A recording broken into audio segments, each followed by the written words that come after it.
سورة الفاتحة.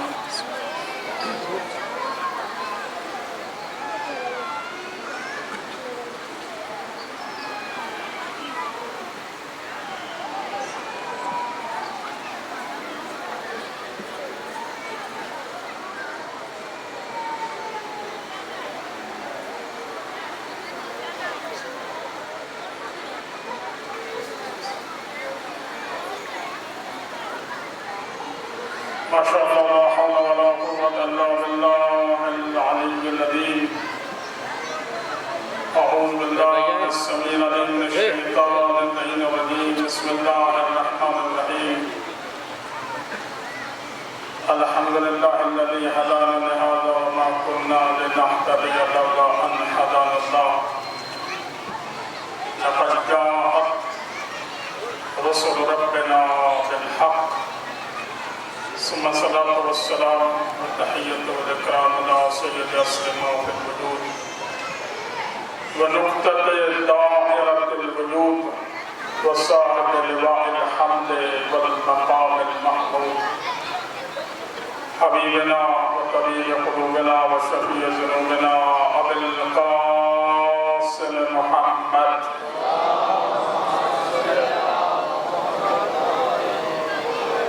ثم الصلاة والسلام على آله الطيبين الطاهرين المعصومين المنتجبين المنتخبين. أما بعد، بسم الله الرحمن الرحيم.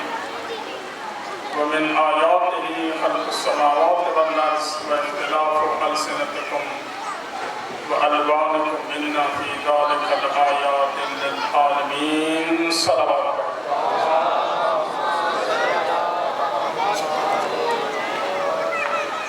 جنہوں نے شرح محرم کا اہتمام کیا ہے، ان کے زحمات اخراجات کی قبولیت کے لیے مل کر صلوات پڑھیں۔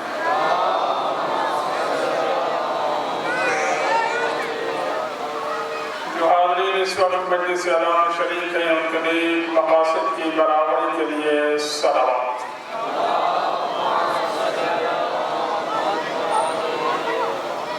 امام زمانہ کی ذات پر صلوات پڑھیں۔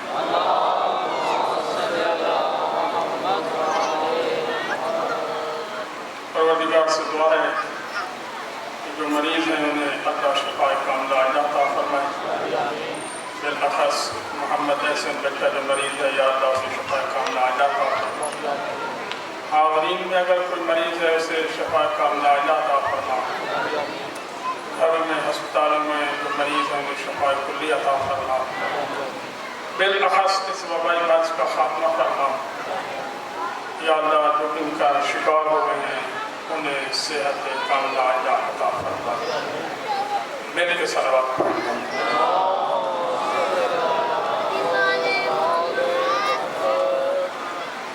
حضرت محترم،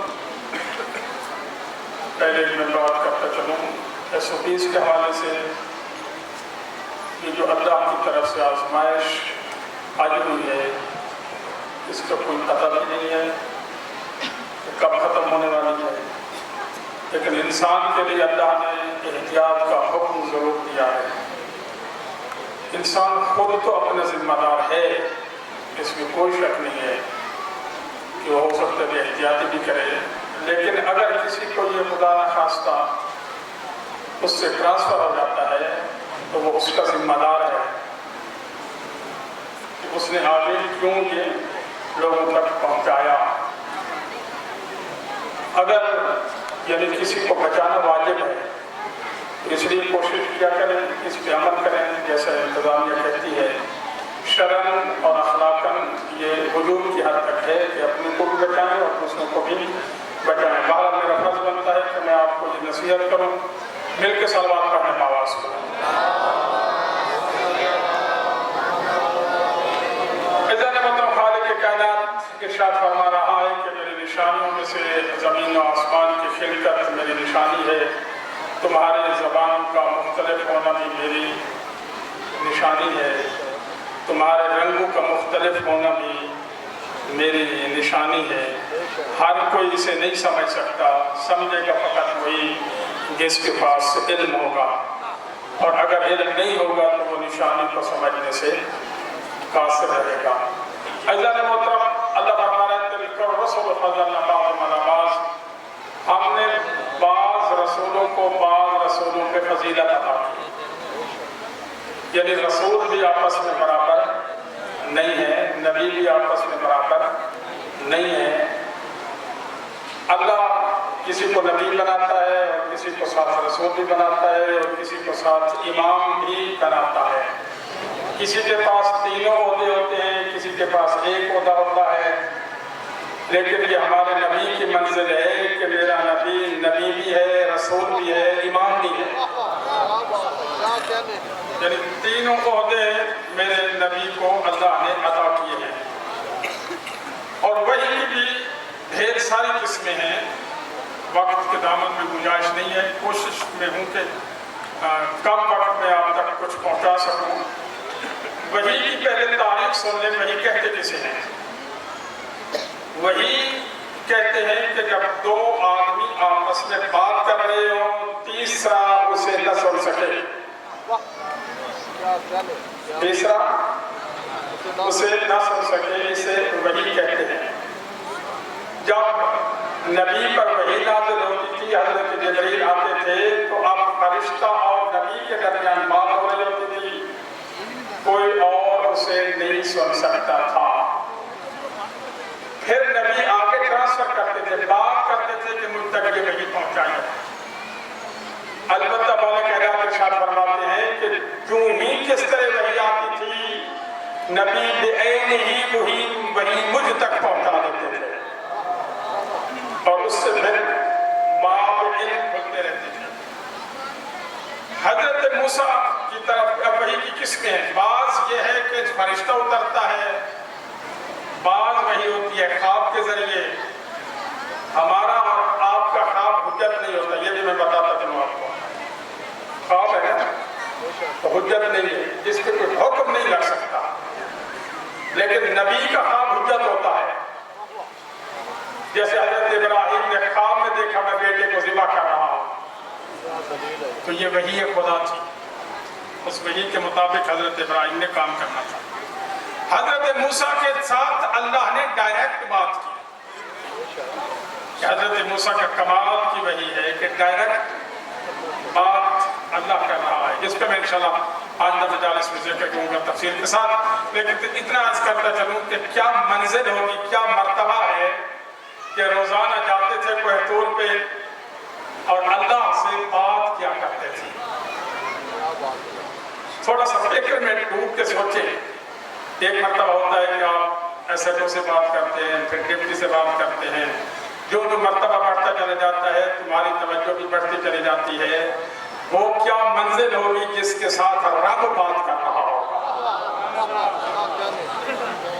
حضرت موسیٰ جا رہے ہیں راستے میں، اور یہ نبی جانوروں کی بولی کو بھی سمجھتے ہیں، یہ بھی کمال ہے، یعنی جانور جو بات کرتے ہیں نبی اس کو سمجھتے ہیں، سنتے ہیں، جواب دیتے ہیں۔ تو حضرت موسیٰ جانے لگے کوہ طور پہ، راستے میں لوگ یہ جو ہے ہرن، یہ سارے اکٹھے ہو کر آ گئے، ان کے سردار نے آ کر بات کی۔ انہوں نے کہا حضرت یا موسیٰ آپ جا رہے ہیں اللہ سے بات کرنے، اتنا عرصہ ہو گیا بارش نہیں ہوئی، اتنا عرصہ ہو گیا ہے بارش نہیں ہوئی، بھوک سے مر رہے ہیں، فصل نہیں ہوتی، سبزہ ہے نہیں، کیا کھائیں؟ ذرا اللہ سے معلوم کریں کہ بارش ہوگی کب۔ حضرت موسیٰ کوہ طور پہ گئے، بات ہوئی، ہدایات دی، اور حضرت موسیٰ نے پھر عرض کی یا اللہ میرے ذمہ انہوں نے پیغام دیا ہے اور آپ نے پیغام سن بھی لیا ہوگا، تو عالم الغیب ہے، تو آپ مجھے بتائیں کہ اے اللہ تو بتا مجھے کہ یہ کب بارش ہوگی۔ اللہ نے فرمایا موسیٰ نے سے انہیں کہو کہ ابھی 15 سال اور انتظار کریں، اس کے بعد میں بارش برساؤں گا۔ اللہ نے محترم پوری توجہ میری طرف ہے کہ 15 سال اور انتظار کرے پھر بارش برساؤں گا۔ حضرت موسیٰ پریشان ہو گئے، مایوس بھی تھوڑے سے ہو گئے کہ میں جا کر چاہیے تو یہ تھا کہ ان کو خوشخبری دیتا، جب میں بات کروں گا تو وہ مایوس ہوں گے۔ حضرت موسیٰ واپس پلٹے، ہرن کا جو سردار تھا وہ کھڑا ہوا تھا، انہوں نے کہا موسیٰ بات ہوئی؟ حضرت موسیٰ نے کہا ہاں وہ بات ہوئی. اللہ فرما رہا ہے کہ میں 15 سال کے بعد بارش برساؤں گا. انہوں نے کہا ٹھیک ہے. یوں ہی واپس چلا گیا اپنی قوم میں ہرن. اور حضرت موسیٰ گھر کی طرف روانہ ہوئے. ابھی گھر تک پہنچے نہیں تھے کہ بادل آ گئے اور برسنا شروع ہو گئے. حضرت موسیٰ حیرانگی کے عالم میں ڈوب کے کہتے ہیں پروردگار یہ ماجرا کیا ہے؟ اللہ فرماتا ہے موسیٰ جب تو نے اسے میرا پیغام پہنچایا یہ اپنی قوم میں جا کر کہنے لگا شکر کرو 15 سال کے بعد برسے گی تو صحیح. اگر اللہ نہ برسائے تو ہم کیا کر سکتے ہیں؟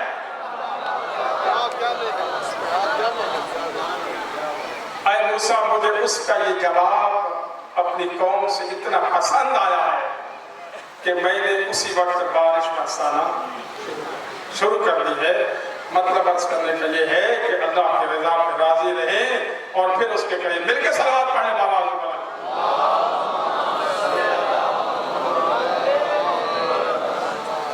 یہ میں عرض کرتا چلوں کہ آیات کا جو مصداق ہوتا ہے وہ ضروری نہیں ہے کہ وہ امام اور نبی کی شان میں نازل ہوئی. یہ بھی ضروری نہیں ہے. اکثر ایسے ہوتا ہے کہ نبی اور امام کی شان میں ہی نازل ہوتی ہے. لیکن بسا اوقات ایسا بھی ہوتا ہے کہ عام آدمی بھی کوئی اللہ کے لیے بہتر کام کرے اللہ آیت نازل فرماتا ہے.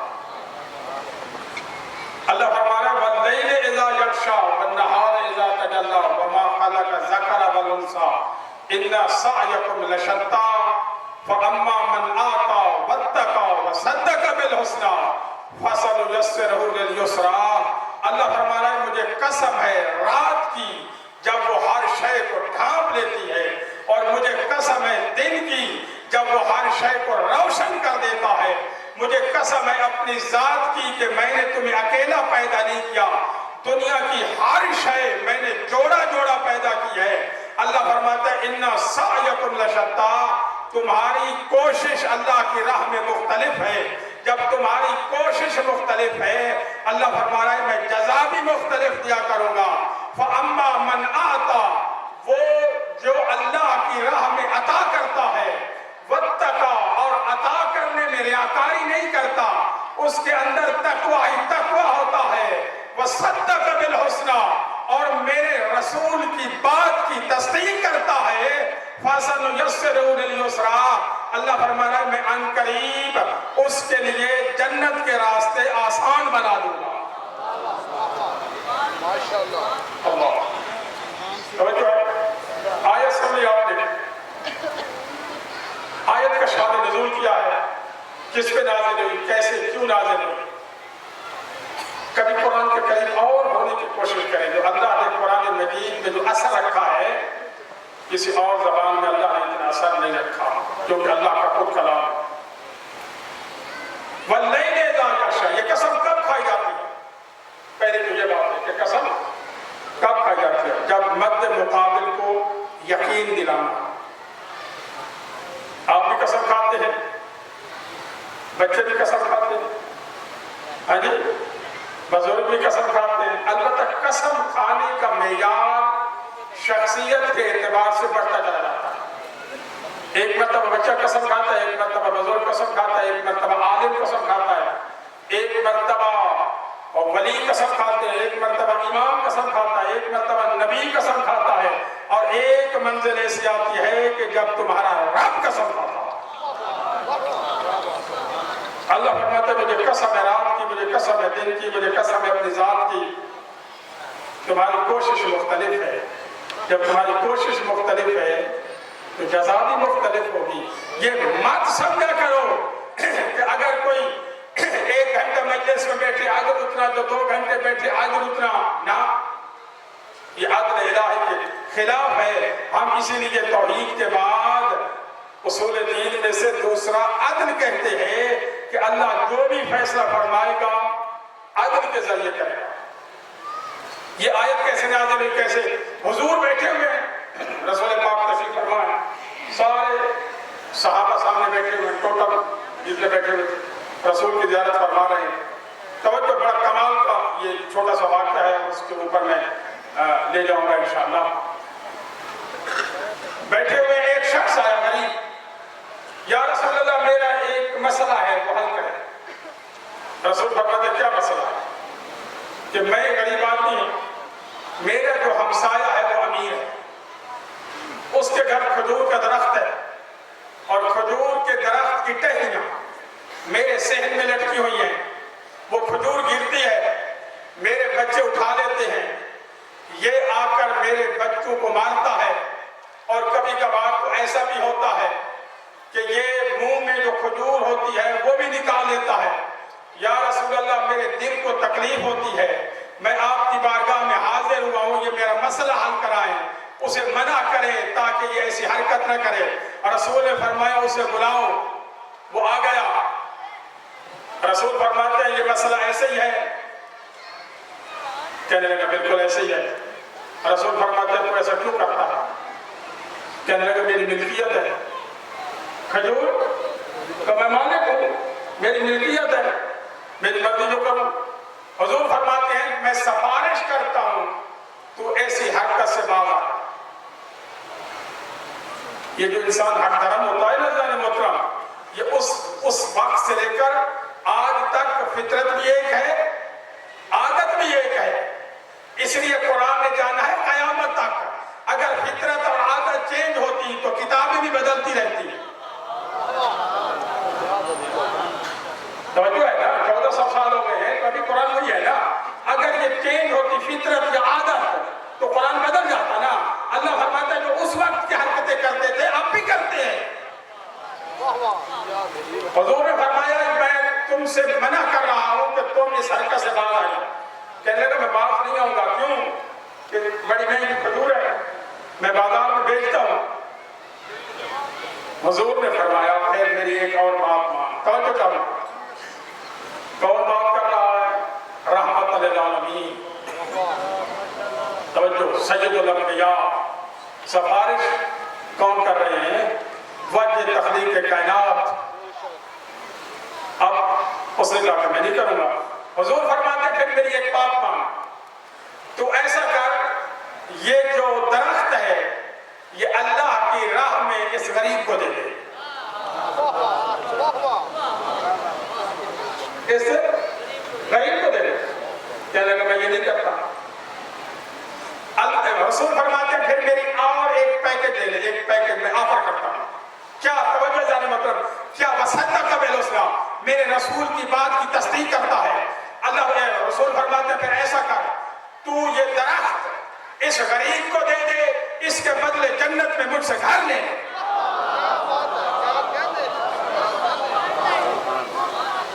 جنت میں مجھ سے گھر لے لے. اب لگتا کیا ہے اس سے؟ توجہ آپ کی سوچ کے فکر کرنی چاہیے کہ جو سامنے کھڑا ہوا ہے وہ کلمہ پڑھتا ہے اور تو جنت میں یقین ہی نہیں رکھتے تو رسول ان کو کیسے کہہ رہے ہیں؟ اس کا مطلب ہے رسول جب آفر کر رہے ہیں, اس سے بات کر رہے ہیں تو وہ رسول کو رسول مانتے ہیں. تو لیکن حق دھرمی پہ آ گیا کہ نہیں ماننی, آج جو کچھ ہو جائے. کہتا میں نہیں کرتا, کہتا ہے میں نہیں کرتا, میں نہیں کرتا. رسول کو ہو کے بیٹھ, رسول فرماتا ٹھیک. وہ چلا گیا.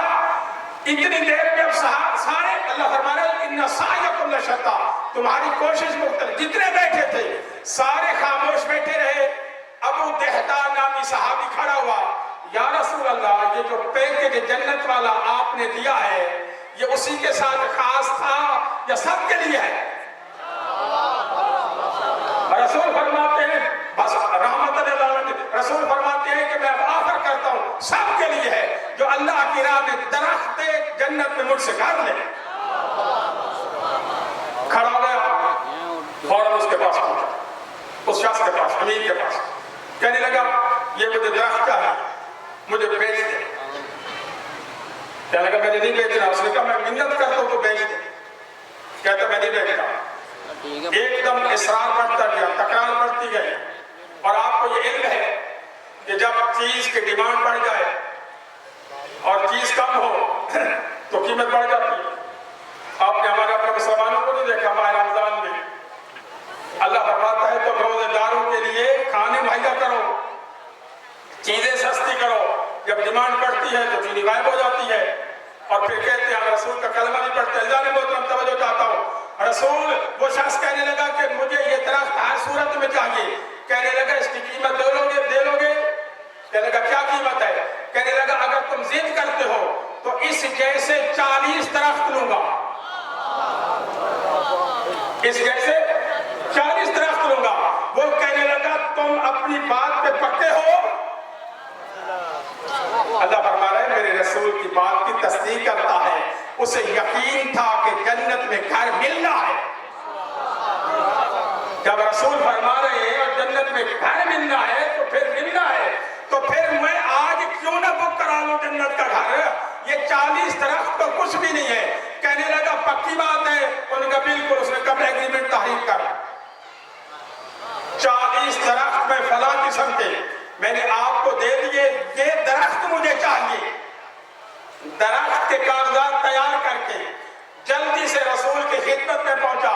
یا رسول اللہ، میں نے یہ 40 درخت دے کر یہ درخت خرید لیا ہے، یہ میری ملکیت میں آ گیا ہے، میں اللہ کی راہ میں یہ درخت اس غریب کو دیتا ہوں، میری طرف سے آپ عنایت کر دیں۔ رسول نے وہ کاغذات لیے، اس غریب آدمی کو دیے کہ آج سے یہ درخت تیرا ہے۔ عزیزان محترم سب انتظار میں تھے کہ رسول اس کی تعریف کے لیے کیا بولتے ہیں۔ اور ہو سکتا ہے رسول فرما رہے ہو کہ جس کی راہ میں دیا ہے اسے بولنا چاہیے۔ اللہ نے فوراً جبریل نازل کیا کہ جبریل جا کر کہو وَاللَّيْلِ إِذَا يَغْشَىٰ وَالنَّهَارِ إِذَا تَجَلَّىٰ، مجھے قسم ہے رات کی جب وہ ہر شے کو ڈھانپ لیتی ہے، مجھے قسم ہے دن کی جب وہ ہر شے کو روشن کر دیتا ہے، مجھے قسم ہے اپنی ذات کی جنہوں نے تجھے دو پیدا کیا ہے، اکیلا پیدا نہیں کیا، تمہاری کوشش مختلف ہے۔ فمن آتا، جس نے عطا کیا، واتقا، اس کے عطا کرنے میں ریاکاری نہیں تھی، تقوی ہی تقوی تھا، وصدق بالحسنی، جنت والے بات کی میرے حبیب کی تصدیق کر رہا تھا۔ اللہ فرماتا ہے اس کے لیے میں نے جنت کے راستے آسان بنا دیے۔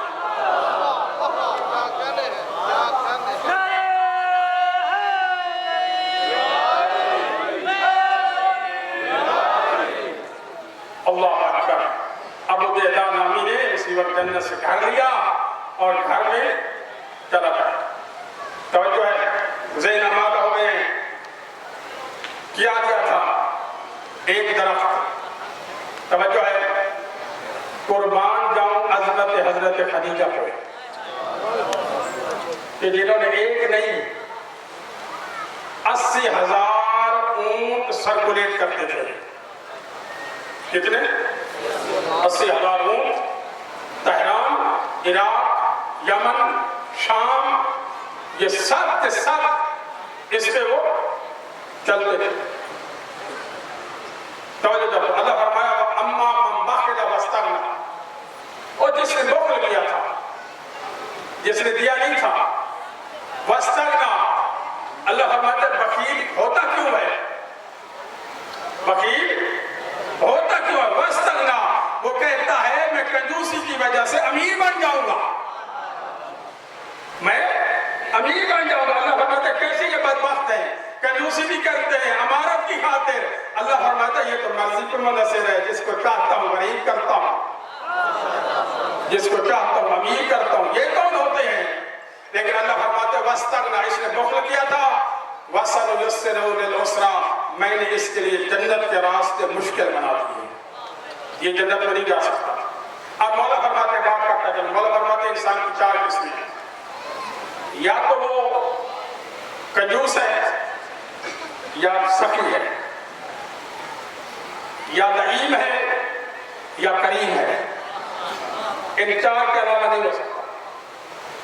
کنجوس کیسے کہتے ہیں؟ کنجوس اسے کہتے ہیں جو خود کھاتا ہے دوسروں کو نہیں کھلاتا، اپنے گھر کے حد تک رہتا ہے، اپنے بچوں کو کھلاتا ہے، بیگم کو کھلاتا ہے، ساتھ رشتہ دار ہیں، ہمسائے ہیں، ان کا خیال نہیں رکھتا، یعنی کسی کو دیتے کچھ نہیں ہے، چندہ مانگنے جاؤ ڈانٹ دیتا ہے، کہتے جاؤ منمانی رکھتے ہیں، یعنی اصل میں کنجوسی ہوتی ہے، جسٹیفیکیشن کرتا ہے کہ نہیں جناب یہ آبجیکشن، ایسا نہیں ہوتا۔ اللہ مولا فرماتے ہیں یہ کنجوس ایسا ہے کہ یہ خود تو کھاتا ہے دوسروں کو نہیں کھلاتا۔ اور ایک ہے اس کے مقابلے میں ایک درجہ اور لعین۔ مولا فرماتے ہیں اس کے پاس ہوتا تو ہے، اس کے پاس واقع پیسہ ہوتا ہے، لیکن نہ خود کھاتا ہے نہ دوسروں کو کھلاتا ہے۔ مولا فرماتے ہیں ان پہ بڑا افسوس ہے کہ یہ قیامت والے دن امیروں کی صف پہ کھڑے ہو کر حساب دیں گے اور زندگی غریبوں جیسی گزاری ہوگی۔ ہاں جی، پیسہ ہے لیکن لباس نہیں لینا، پیسہ ہے دال پکڑی ہے گھر میں، پیسہ ہے بیگم کو کچھ نہیں دینا، پیسہ ہے بچوں کو کچھ نہیں دینا، بینک بیلنس بھرا پڑا ہے۔ اتنے حضرت زید تشریف لے آتے ہیں، غربت کی طرح زندگی گزاری۔ مولا فرماتے ہیں قیامت والے دن اللہ امیروں کی صف میں کھڑا کرے گا، حساب امیروں جیسا ہوگا، زندگی غریبوں جیسی گزاری ہوگی۔ مولا فرماتے ہیں اس پہ بڑا ہی افسوس ہے، یہ بھی قابل مذمت ہے۔ سخی کسے کہتے ہیں؟ جو خود بھی کھاتا ہے اور دوسروں کو بھی کھلاتا ہے، اور کریم اسے کہتے ہیں جو خود نہیں کھاتا دوسروں کو کھلا دیتا ہے۔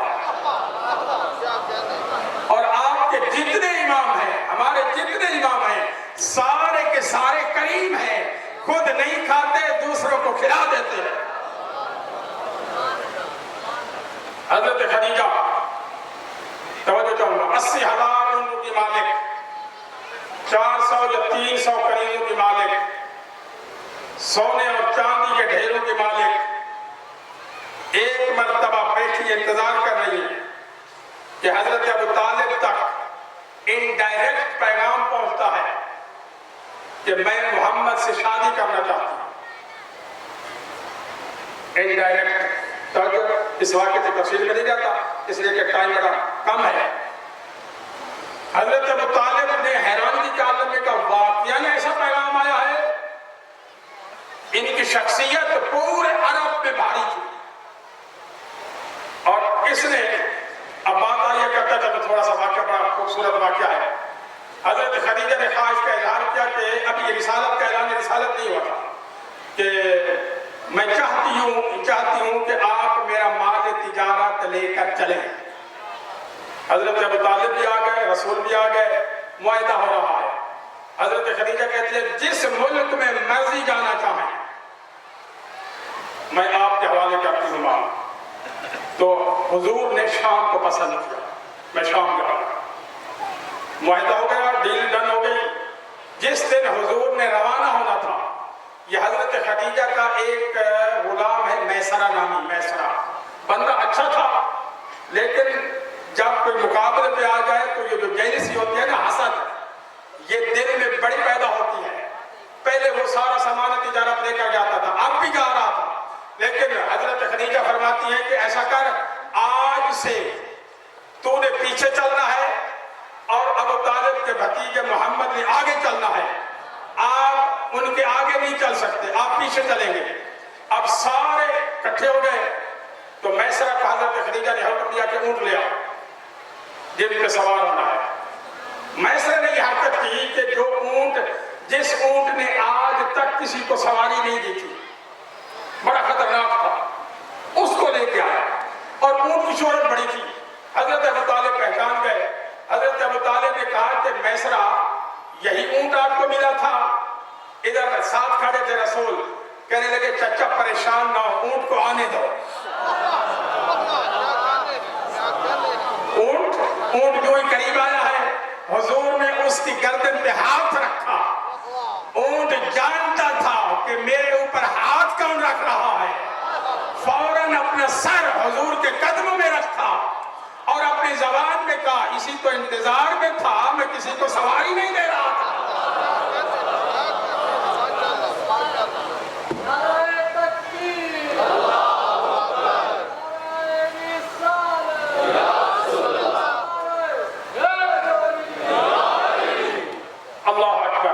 حضور چلے، شام تک پہنچے، اور عرب میں شہرت پھیل گئی کہ حیران ہے حضرت خدیجہ پہ، ان کے حوالے مال تجارت کیا ہے جنہیں بیچنے کا تجربہ ہی نہیں ہے، بزنس کا تجربہ ہی نہیں ہے۔ ہم دیکھتے صحیح کیسے تجارت ہوتی ہے، لگتا ایسے ہے کہ اس سال اتنا نقصان ہوگا جس کی کوئی انتہا نہیں ہے۔